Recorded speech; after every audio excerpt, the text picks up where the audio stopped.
नमस्कार मित्रांनो, लग्नानंतर होईलच प्रेम मालिकेच्या आजच्या जबरदस्त भागामध्ये आपल्याला पाहायला मिळणार आहे 2 वर्षानंतरचा मालिकेमध्ये आलेला लीप. हो प्रेक्षकांनो, कारण मालिकेमध्ये ना 2 वर्षानंतरचा लीप आला आहे. म्हणजेच डायरेक्ट काव्याची 7व्या महिन्याची प्रेग्नन्सी दाखवलेली आहे. सोबतच प्रेक्षकांनो, इकडे सायको झालेली रम्या मात्र जीवाच्या जवळ जाण्याचा अजूनच तिचा प्रयत्न सुरू असतो. पण आता बघू नंदिनी कशा पद्धतीने तिला दूर करते.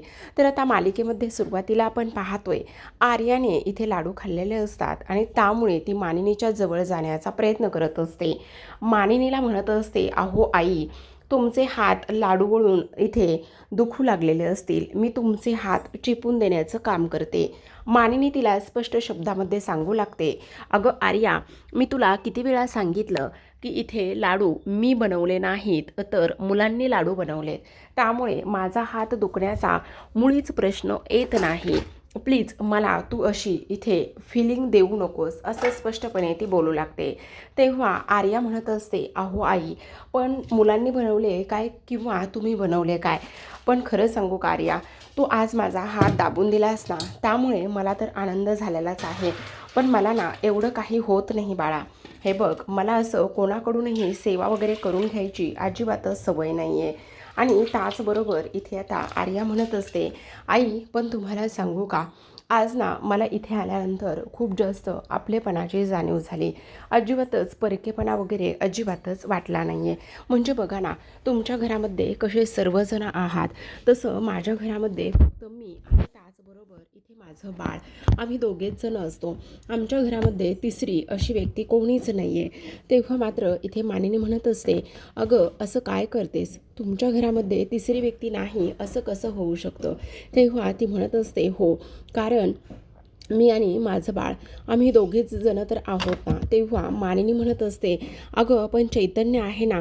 हो, चैतन्य असतो, पण तो कंटिन्यू घरी आहे असं नाही ना, असं सुद्धा आता इथे ती बोलत असते. आणि त्यानंतर मात्र मानिनी म्हणत असते, हे बघ आर्या, काळजी करू नकोस, हे घरसुद्धा अगदी तुझंच आहे ना, तू कधीही या घरामध्ये येऊ शकतेस, असं ती तिला सांगत असते. तेव्हा लगेच आता आर्या म्हणत असते, हो आई, अगदी बरोबर बोलताय तुम्ही. आणि त्याचबरोबर ना मला असं घर कसं हवं, सासूला आई म्हणता यावं, सासऱ्यांना बाबा म्हणता यावं, आणि अशी फॅमिली मला हवी असते. आणि सर्वांनी कसं एकत्र राहिलं पाहिजे, सगळ्यांनी इथे एकत्र राहूनच ह्या सर्व गोष्टीचा आनंद इथे घेतला पाहिजे, असं सुद्धा आता इकडे ती बोलत असते.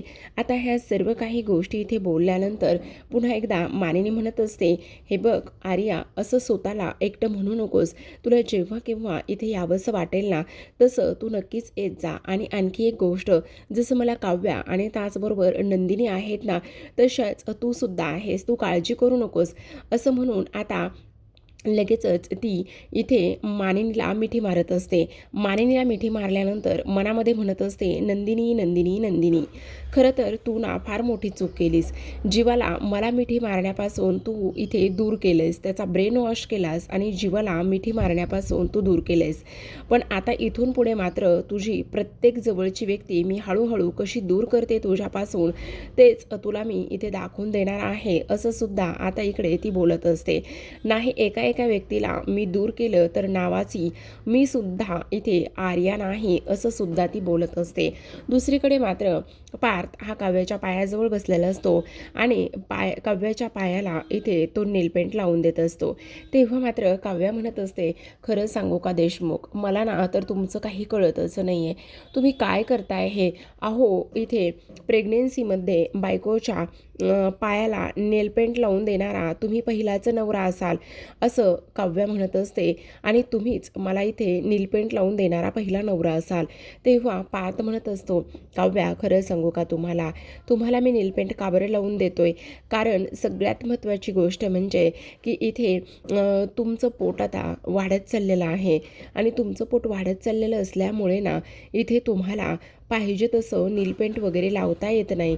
आणि तुम्ही तुमच्या पायापर्यंत हात आणि हे सगळं काही कसं काय घेऊन जाऊ शकता, हेच मला कळत नाही. आणि त्यामुळे खरं तर मी तुमच्या पायाला नीलपेंट लावून देत आहे, असं सुद्धा आता इकडे तो बोलत असतो. तेव्हा काव्या म्हणत असते, देशमुख, खरं सांगू का तुम्हाला, आता ना मला ना इथे अभ्यासाला सुद्धा वेळ द्यायला पाहिजे आणि त्याचबरोबर इथे काही जरी झालं ना तरी लवकर ही एक्झाम झाली पाहिजे. एकदा का ही एक्झाम झाली ना तर मग कसं सगळं काही व्यवस्थित होईल आणि त्याचबरोबर आता एक्झामसुद्धा लवकरच जवळ येत आहे असं सुद्धा आता इकडे काव्या बोलत असते. आता हे सगळं काही बोलल्यानंतर पार्थ म्हणत असतो, हो काव्या, तुम्ही बोलताय ना ते सगळं काही खरं आहे, पण बाळ आणि ह्या सगळ्या गोष्टीसुद्धा तेवढ्याच महत्त्वाच्या आहेत ना, तुम्हाला सुद्धा एक्स्ट्रा काळजी घ्यायला हवी ना, असं सुद्धा तो बोलत असतो. तेव्हा मात्र इथे एक काव्या असं काहीतरी बोलते की त्यामुळे मात्र पार्थच्या मनाला बऱ्याच गोष्टी टोचत असतात. तेव्हा आता इथे काव्या म्हणत असते, देशमुख, मला एक गोष्ट सांगा, तुम्ही माझी एवढी एक्स्ट्राची काळजी करत जाऊ नका बरं, मी थोडी ना मरणार आहे. असं म्हटल्याबरोबर आता लगेचच इकडे सुसाट्याचा वारा आलेला असतो, काळोख झालेला असतो, हवा सुटलेली असते आणि गुरुजी बोललेलं ते सगळं काही इथे पार्थला आठवतं. आता तो लगेचच काव्यावर चिडतो आणि म्हणत असतो, काव्या, काय हे सगळं, असं का बोललात तुम्ही? तेव्हा काव्या म्हणत असते, स्वारी देशमुख, मी असं बोलायला नको होतं. तिथे वटपौर्णिमेचं काढलेलं ड्रॉइंग मात्र खाली फरशीवर पडतं आणि पार्थचं लक्ष त्या ड्रॉइंगकडे जातं. पार्थ धावतच जातो आणि पार्थ धावतच गेल्यानंतर ते ड्रॉइंग तो उचलण्याचा प्रयत्न करत असतो. आता ते ड्रॉइंग उचलण्याचा प्रयत्न केल्यानंतर त्याला गुरुजींनी सांगितलेल्या त्या भूतकाळातल्या गोष्टी आठवू लागतात. गुरुजींनी सांगितलं होतं की काही जरी झालं तरीसुद्धा तुमच्या नात्यामध्ये रामायण महाभारत होता कामा नये. तुम्ही दोघं एकमेकांची साथ कधीच सोडू नका, असं गुरुजींनी सांगितलेलं होतं. मग आता पार्थ घाबरतो आणि ते ड्रॉइंग उचलतो आणि काव्याकडे जातो. तेव्हा काव्या लगेचच त्या ड्रॉइंगकडे पाहते आणि म्हणत असते, देशमुख, काय झालं, काय झालेलं आहे? तेव्हा मात्र इथे पार्थ म्हणत असतो, काव्या, तुम्ही असं कसं बोलू शकता? हे बघा. तेव्हा काव्या म्हणते, सॉरी देशमुख, मी तुमच्याशी थोडंसं चुकीचंच बोलले, मी असं बोलायला नको होतं. खरं तर माझ्या शब्दाचा शब्दशः अर्थ तसा घेऊ नका तुम्ही. आणि तेव्हा पार्थ म्हणत असतो, काव्या, मला आज एक वचन द्या, काही जरी झालं ना तरी तुम्ही मात्र मला इथून सोडून कुठेच जाणार नाही आहात. काही जरी झालं तरीसुद्धा इथे कितीही वादळे आले, कितीही संकट आलं, काही जरी झालं तरीसुद्धा आपल्या नात्यामध्ये पुन्हा 16 डिसेंबर कधीच घडणार नाही. तेव्हा मात्र काव्या पारचा हात हातामध्ये घेते आणि पारचा हात हातामध्ये घेऊन ती म्हणत असते, तुमचा हात हातात घेऊन बोटं नखं हे सगळं हातात घेऊन मी तुम्हाला वचन देते की मी तुम्हाला सोडून कुठेच जाणार नाही. तेवढ्यात 11:11 झालेले असतात आणि 11:11 झाल्यानंतर पुन्हा पार्थ आणि काव्याने इथे एक विश मागितलेली असते. पार्थ म्हणत असतो की काही जरी झालं तरी आमच्या नात्यामध्ये अंतर येऊ देऊ नको आणि त्याचबरोबर आमच्या नात्यामध्ये कधीही 16 डिसेंबर होऊ देऊ नको, आम्ही कायम सोबत एकत्र असू, असं पार्थने मागितलेलं असतं. तेव्हा काव्या मात्र पार्थचा हा इनोसंट चेहरा पाहून त्याला मिठी मारत असते आणि समजवण्याचं काम करत असते. दुसरीकडे आता आपण पाहतो मिथून नेहमीप्रमाणे त्यांचं कोडं सोडत बसलेले असतात. तेव्हा मानिनी तुळशीचं रोपटं घेऊन आलेली असते आणि तुळशीचं रोपटं घेऊन आल्यानंतर आता मिथुनला म्हणत असते, बघा किती सुंदर रोपटं आहे.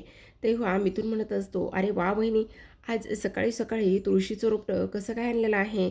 नेमकं त्याच वेळेला मानिनी म्हणत असते, त्याचं काय ना, इथून आपल्या दारासमोरून ना एक छोट्या शाळेतली एक पालखी जात होती आणि मुली एवढे सुंदर तयार झाले होते ना, त्यातली एक मुलगी जी आहे ना ती तुळशीचं रोप इथे वाटत होती. मला सुद्धा त्यांनीच दिलेलं आहे तुळशीचं रोप, असं म्हटल्याबरोबर आता मानिनी म्हणत असते, मिथुन भाऊजी, तुम्हाला एक गोष्ट सांगू का? आता बघा ना, इथे आणखी 2 ते 4 महिन्यांनी आपल्या घरामध्ये सुद्धा पोरं येणार आहेत. मग काव्या आणि त्याचबरोबर नंदिनी दोघीजणी त्यांना तयार करून देतील आणि त्यानंतर मात्र मला आणि विक्रमला, आम्हा दोघांना सुद्धा त्या मुलांच्या बोटाला धरूनच अशाच कार्यक्रमाला वगैरे घेऊन जावं लागेल. तेव्हा मिथुन म्हणत असतो, अहो वहिनी, त्या सर्व गोष्टींना आणखी फार जास्त अवकाश आहे. तुम्ही उगाचच आत्तापासूनच त्या सर्व गोष्टींचा एवढा विचार करू नका बरं. तेव्हा मानिनी म्हणत असते, असं कसा विचार करू नका? अहो, बघता बघता दिवस निघून जातील. आता काव्याला 5वा महिना आहे. 2 महिन्यानंतर आता काव्याचं डोहाळे जेवून येईल. तर आता प्रेक्षकांनो, मालिकेमध्ये 2 वर्षाचा लेप आला आहे. जी तुळस 1 महिन्यापूर्वी दिसली होती तीच तुळस 2 महिन्यानंतर उंच भरारी घेताना आणि वाढताना दिसली आहे. तर आता 2 महिन्यानंतरचं मालिकेमध्ये पाहूयात. काव्याचं पोट आता वाढलेलं असतं. ती प्रेग्नंट असते, 7वा महिना सुरू असतो आणि त्यानंतर मात्र काव्या तिच्या खोलीमध्ये आता अभ्यास करू लागलेली असते. काव्या ही खूपच गोड आणि त्याचसोबत गुबगुबीत अशी दिसू लागलेली असते. पोटामुळे मात्र काव्याला त्रास होऊ लागलेला असतो हालचाल करताना, ह्या सगळ्या गोष्टी करताना. ड्रेसेससुद्धा आता इकडे काव्याला येत नसतात, टाईट होऊ लागलेले असतात आणि त्यामुळे काव्याची जरा इकडे फजितीच होत असते. पोटाला आता इकडे त्रास होऊ लागलेला असतो आणि ते ड्रेस हाताने ओढण्याचा, ताणण्याचा पूर्ण प्रयत्न करत असते. आता तेवढ्यातच इथे पार्थ आलेला असतो. जेव्हा पार्थ येतो तेव्हा त्याच्या हातामध्ये खूप सारे इथे बॉक्सेस असतात आणि ते बॉक्सेस घेऊनच आता इकडे तो काव्यासमोर उभा राहतो. मग आता काव्या मात्र एक एक बॉक्स बाजूला करत असते आणि एक एक बॉक्स बाजूला केल्यानंतर ती पार्थचा चेहरा पाहते. पार्थ मात्र हसत असतो आणि काव्याकडे पाहतच असतो. तेव्हा एक बॉक्स घेते आणि त्या बॉक्समध्ये लिहिलेलं असतं 7वा महिना आणि 7वा महिना असं लिहिल्यानंतर काव्या मात्र तो बॉक्स ओपन करून पाहते आणि ओपन करून पाहिल्यानंतर आता तिच्या मोठ्या पोटासाठी त्याने इथे मोठ्या साईजचा एक सुंदर असा अनारकली ड्रेस आणलेला असतो. काव्या पाहते आणि स्वतःच्या अंगाला तो ती ड्रेस लावून पाहत असते. तेव्हा मात्र तिला प्रचंड आनंद होतो की आता देशमुखनी तिचा विचार केला आहे आणि त्याचबरोबर तिच्यासाठी एवढा मोठा हा सुंदर असा ड्रेस त्याने आणलेला आहे आणि एवढ्या सगळ्या गोष्टींचा विचारसुद्धा केलेला आहे. तर आता प्रेक्षकांनो, इथे आपण पाहतो की पार्थ मात्र फार जास्त इथे खुश असतो आणि फार जास्त खुश असल्यानंतर लगेचच आता काव्या तो बॉक्स इथे त्या पुस्तकावर ठेवते आणि एका बाजूला UPSCचं पुस्तक असतं. मग पार्थ आता ते गर्भसंस्काराचं पुस्तक घेतो आणि त्या बॉक्समध्ये ठेवत असतो. त्यानंतर मात्र आता लगेचच इथे हा जो काही पार्थ आहे तो ते गर्भसंस्काराचं पुस्तक इथे काव्याला दाखवत असतो. तर त्यानंतर मात्र इथे काव्या ते अभ्यासाचं पुस्तक घेते आणि पार्थसमोर पकडत असते. आता दोघेही जण इथे विचारामध्ये हरवलेले असतात. त्यानंतर मात्र इथे आता दोघेही जण ते पुस्तक एकमेकांच्या समोर पकडत असतात. दोघेही जण ते पुस्तक एकमेकांच्या समोर पकडल्यानंतर आता लगेचच इकडे ती काव्या दोन्ही पुस्तकं हातात घेते आणि त्यानंतर मात्र दोघेही जण एकमेकांच्या डोक्याला डोके लावत असतात. तर आता प्रेक्षकांनो, इकडे दुसऱ्या बाजूला मात्र आता ह्या आर्याला सुद्धा इथे पुढे 2 महिने झालेले असतात. म्हणजे जवळपास आता आर्याला सुद्धा 5 महिने पूर्ण होत आलेले असतात. तेव्हा इथे आता लगेचच सोनोग्राफीचे रिपोर्ट्स असतात आणि सोनोग्राफीचे रिपोर्ट्स इथे आता जीवा आणि सोबतच नंदिनी दोघेही जण ते सोनोग्राफीचे रिपोर्ट्स पाहत असतात आणि दोघांनीही सोनोग्राफीचे रिपोर्ट्स पाहिल्यानंतर लगेचच आता इकडे नंदिनीला डोळे भरून आलेलं असतं. नंदिनी आता इकडे विचार करू लागलेली असते की हे सगळं काय आहे. त्याचबरोबर सगळ्यात महत्त्वाची गोष्ट म्हणजे की आपली इथे आता सोनोग्राफीचे रिपोर्ट्स आणि ह्या सगळ्या गोष्टी भेटल्यात, त्यामुळे मात्र मला प्रचंड आनंद झाला आहे असं म्हणून नंदिनी मात्र रडू लागते. नंदिनी रडत असताना जीवासुद्धा इकडे तिच्याकडे पाहतच असतो आणि त्यालासुद्धा इकडे आता रडायला येत असतं. आज मात्र हे रिपोर्ट्स पाहिल्यानंतर नंदिनी आर्याचं कौतुक करत असते आणि म्हणत असते, खरं सांगू का आर्या, आज मात्र मला तुझं फार कौतुक वाटतंय. खरं सांगू का, ह्या 2 महिन्यामध्ये तू फार जास्त चांगली काळजी घेतलेली आहेस आणि त्याचबरोबर तुला आणखी एक गोष्ट सांगू का, तू बाळाला त्याचबरोबर प्रेग्नन्सी आणि सगळ्यात महत्त्वाची गोष्ट म्हणजे तू इथे हॉस्पिटलसुद्धा खूप छान पद्धतीने सांभाळलंस आणि त्यानंतर मात्र इथे आता हे प्रेग्नन्सीचे एवढे छान रिपोर्ट आलेत ना, त्यामुळे आर्या खरंच अगदी मनापासून तुला थँक्यू म्हणते आणि त्याचबरोबर तुझं कौतुकसुद्धा इथे मी करत आहे असं सुद्धा आता इकडे नंदिनी आर्याला म्हणत असते. आता नंदिनी आर्याला ह्या सगळ्या गोष्टी बोलल्यानंतर इथे आर्या म्हणत असते, खरंच मला थँक्यू नको म्हणूस, हे सगळं तुमच्या दोघांशिवाय सुद्धा शक्य नव्हतं. मग आता इथे जीवा म्हणत असतो, ऐक ना, त्या दिवशी काव्याचं बाळ कसं इथे किक मारत होतं, तसं आपलं बाळ कधी किक मारणार आहे आणि ते कधी अनुभवायला मिळणार आहे असं म्हणता क्षणी आता इकडे नंदिनी जी आहे ती जीवाकडे पाहतच असते, कारण तिला आता राग आलेला असतो की खरंच जीवाला इकडे आर्याच्या पोटावर हात ठेवायचा आहे का. दुसरीकडे आपण पाहतो मानिनी आता हॉलमध्ये बसलेली असते. मग पार्थ तिथे येतो आणि पार्थ मानिनीच्या अंगावर आणून एक साडी टाकत असतो. तेव्हा लगेच आता मानिनी म्हणत असते, अरे काय आहे हे, ही साडी कोणासाठी आणलेली आहे. तेव्हा पार्थ मुद्दाम मस्करी करतो आणि म्हणत असतो, ही साडी ना बाबांसाठी आणलेली आहे. असं म्हटल्याबरोबर आता मानिनी म्हणत असते, काय रे मेल्या, आता काय बाबा घालणार आहेत का. म्हटलं मी ना काव्यासाठी दुकानामध्ये गेलो होतो काही ड्रेसेस घ्यायला, पण तेव्हा ना मला इथे दुकानदाराने सांगितलं की ह्या ड्रेसवर एक साडी फ्री आहे, घेऊन जा. आणि म्हटलं चला माझी म्हातारी ही साडी घालेल असं म्हणून घेऊन आलेलो आहे. असं म्हटल्याबरोबर आता मुद्दामच ती म्हणत असते, तू जरा हे खूप जास्त आगाऊपणाने बोलत नाहीस का. तेव्हा तो म्हणत असतो, नाही ग, असं काहीच नाही, मी आगाऊपणाने वगैरे काहीच बोलत नाही, असं सुद्धा आता इकडे तो बोलत असतो. त्याच वेळेला तो म्हणत असतो, अगं काय झालं माहिती आहे का, मी ना काव्यासाठी काही ड्रेसेस घ्यायला गेलो होतो आणि त्यानंतर मात्र तुझ्यासाठी सुद्धा डोहाळे जेवणाला साडी आणली. तेव्हा मानिनी म्हणत असते, बरं झालं काव्यासाठी ड्रेसेस आणलेस, कारण मीच तुला म्हणणार होते की काव्याला ड्रेस वगैरे घेऊन ये. आता काव्यासुद्धा इथे ड्रेस घालून आलेली असते आणि पाहते तर काय, मानिनी तिच्याकडे पाहतच असते. काव्या म्हणत असते, आई खरं खरं सांगा, मी ठीक दिसते ना, म्हणजे कशी तरी दिसते का ह्या ड्रेसमध्ये. मानिनी म्हणत असते, नाही काहीही झालेलं नाही, ठीक दिसतेस बाळा तू.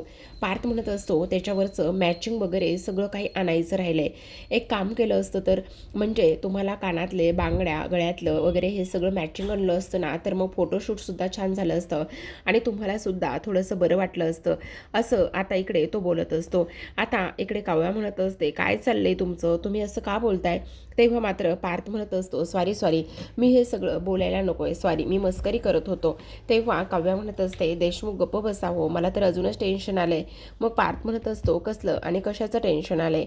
तर मग आता काव्या म्हणत असते, अहो देशमुख, आता माझ्या मेन एक्झाम ज्या आहेत त्या इथे जवळ आलेल्या आहेत आणि मला ना आता एक दिवस आणि एक ताससुद्धा वाया घालून चालणार नाही. तेव्हा मानिनी म्हणत असते, ए बाई, फक्त डोहाळे जेवणासाठी एक दिवस तू काढायचा आहेस. तेव्हा काव्या म्हणत असते, हो मी डोहाळे जेवणासाठी एक दिवस काढेल. तेव्हा मानिनी म्हणत असते, हो बाई, डोहाळे जेवणासाठी एक दिवस काढ, त्यानंतर मी हवं तर तुला ना सगळ्या गोष्टी आणि सगळं काही इथे तुझ्या हातामध्ये आणून देईल, पण काव्या डोहाळे जेवणासाठी एक दिवस तुला काढायचाच आहे. तेव्हा ती म्हणत असते, आई तुम्ही नका काळजी करू, मी करेल सगळं काही, पण तरीसुद्धा मला टेन्शनच येते. असं काव्या आता इथे बोलू लागलेले असते. त्यानंतर मात्र मानिनी म्हणत असते, हो ते सगळं काही ठीक आहे काव्या, पण तरीसुद्धा इथे काळजी वाटतेच ना बाळा. आणि तेव्हा काव्या म्हणते, नाही आई, आता मात्र इकडे मला अभ्यास करावाच लागणार आहे. तेव्हा मात्र पार्थ म्हणत असतो, अभ्याससुद्धा महत्त्वाचाच आहे, पण त्याहूनही सगळ्यात महत्त्वाची तब्येत आहे, बाळ आहे, ह्या गोष्टी तुम्ही विसरायच्या नाही. मग त्या काव्या म्हणत असते, नाही विसरणार देशमुख, का उगाचच एवढं सगळं काही बोलताय, काहीही होणार नाही, असं सुद्धा आता इथे ती बोलत असते. त्याच वेळेला आता मानिनी म्हणत असते, आता डोहाळे जेवणाची इथे मुहूर्त काढून दिला आहे गुरुजींनी, कारण जस्ट गुरुजींचा फोन आला होता. 16 ऑगस्टला आपण इकडे आता डोहाळे जेवण करणार आहोत, असं सुद्धा इकडे ती बोलत असते. मग आता इकडे रम्याने ही 16 ऑगस्टची तारीख आहे ती ऐकलेली असते आणि 16 ऑगस्टला इथे डोहाळे जेवण होणार आहे, यामध्ये सुद्धा आता इकडे ती विचार करू लागलेली असते. दुसरीकडे मात्र नंदिनी मनामध्ये म्हणत असते, जीवा मला कळतंय तुम्हाला आर्याच्या पोटावर हात ठेवायचा आहे आणि त्याचबरोबर बाळाला सुद्धा तुम्हाला इथे फील करून घ्यायचं आहे, ह्या सर्व गोष्टी मला समजत आहेत, पण जीवा तुम्ही अजिबातच काळजी करू नका, हे सगळं काही इथे मी तुम्हाला करू देणार आहे. तेव्हा नंदिनी आता लगेचच म्हणत असते, जीवा तुम्हाला काळजी वगैरे करण्याची काहीच गरज नाही आहे, तुम्ही इथे आर्याच्या पोटावर हात ठेवून बाळाला अनुभवू शकता. मग लगेचच आता इकडे जीवा म्हणत असतो, खरंच सांगतेस नंदिनी, हे सगळं मी करू शकतो. त्यावर नंदिनी म्हणत असते, हो जीवा, हे सगळं तुम्ही करू शकता, काळजी करण्याची वगैरे काहीच गरज नाही. असं म्हणून आता नंदिनी जीवाचा हात तिच्या हातावर ठेवते आणि त्यानंतर स्वतःचा हात आर्याच्या पोटावर ठेवते. तेव्हा आर्याला असं वाटत असतं की जीवाचा हात आहे, त्यामुळे डोळे बंद करूनच आता इकडे ती पाहत असते, अनुभवत असते खूप जास्त आनंदात असते. तिला असं वाटत असतं की आता फायनली जीवाने माझ्या पोटावर हात ठेवला आहे. पण इथे मात्र नंदिनी स्वतःचे बोटं असे बाजूला करते आणि त्यानंतर मात्र जीवाचे बोटं हे फक्त आर्याच्या पोटावर गेलेले असतात. तेव्हा मात्र इकडे जेव्हा आर्याच्या ही गोष्ट लक्षात येते आणि आर्याच्या ही गोष्ट लक्षात आल्यानंतर तिचा राग मात्र इथे आता आकाशाला जाऊन भिडलेला असतो. प्रचंड राग करत असते. तिला असं वाटत असतं की इथे नंदिनी अतिशहाणी निघाली आहे. नंदिनीमुळे ह्या सगळ्या गोष्टी झाल्यात. नंदिनीला असं वाटत असेल की ती जिंकली, पण नाही, मी तिला माफ कधीच करणार नाही, असं सुद्धा आता इकडे ती बोलत असते मनामध्येच. तेव्हा नंदिनी आता इकडे पाहते तर जीवासुद्धा प्रचंड खुश झालेला असतो. तर आता प्रेक्षकांनो, आजच्या भागामध्ये एवढंच. उद्याचा भाग पाहूयात. उद्याच्या भागामध्ये इथे रम्याने 16 ऑगस्ट ही तारीख ऐकलेली असते आणि त्यामुळे मात्र ती धावतच आता वसूकडे जाते आणि धावतच वसूकडे गेल्यानंतर ती म्हणत असते, आता इकडे काही जरी झालं ना तरीसुद्धा ती काव्या एक्झामवरून परत येऊ शकणार नाही. काही जरी झालं ना तरीसुद्धा इथे मात्र मी हे सगळं अशा पद्धतीने घडून आणणार आहे की काही विचारूच नको. मला फक्त इथे काव्याचा ब्रेन वॉश करायची एक संधी मिळू दे आणि 16 ऑगस्ट जी तारीख यांनी ठरवली आहे ना, त्या तारखेचं मात्र खूपच मोठं इथे मी राडा करणार आहे, असं सुद्धा आता इकडे ती बोलू लागलेली असते. दुसरीकडे आपण पाहतो की आता नंदिनी ही बाहेर गेलेली असते आणि जेव्हा नंदिनी बाहेर गेलेली असते त्याच वेळेला नेमका आता इकडे ती काव्याला फोन करत असते आणि म्हणत असते, जीवा घरी येईल तेव्हा त्याला जेवायला वगैरे दे. तेव्हा काव्या तिला स्पष्ट सांगत असते, अगं वेडी आहेस का तू? इथे मात्र जीवा नाही आहे, तो कुठे आहे हे मला माहिती नाही आहे आणि घरी आलाच नाही आहे. तेव्हा नंदिनी म्हणत असते, असं कसं होऊ शकतं? जीवा तर इकडे घरी आले होते, मग ते आत्ता घरी कसे काय पोहोचले नाही? आता नंदिनीला थोडासा संशय येऊ लागलेला असतो. तर इकडे दुसऱ्या बाजूला मात्र आणि जीवा आणि आर्या हे दोघी जण सोबत असतात. तेव्हा आर्या मुद्दामच जीवाला विचारत असते की जीवा, तुला टॅटू काढायचा नाही आहे का? तू टॅटू का नाही काढून घेतेस? तेव्हा मात्र इथे जीवा म्हणत असतो, सॉरी, पण मला मात्र टॅटू काढण्यामध्ये काहीच इंटरेस्ट नाही आहे. तेव्हा आर्या म्हणत असते, इंटरेस्ट नाही आहे म्हणजे तू या अगोदर कधी टॅटू काढला होतास का? आता आर्याने विचारलेल्या प्रश्नावर जीवा नेमकं काय उत्तर देईल हे पाहणं फार इंटरेस्टिंग आहे. तर पाहत रहा लग्नानंतर होईलच प्रेम.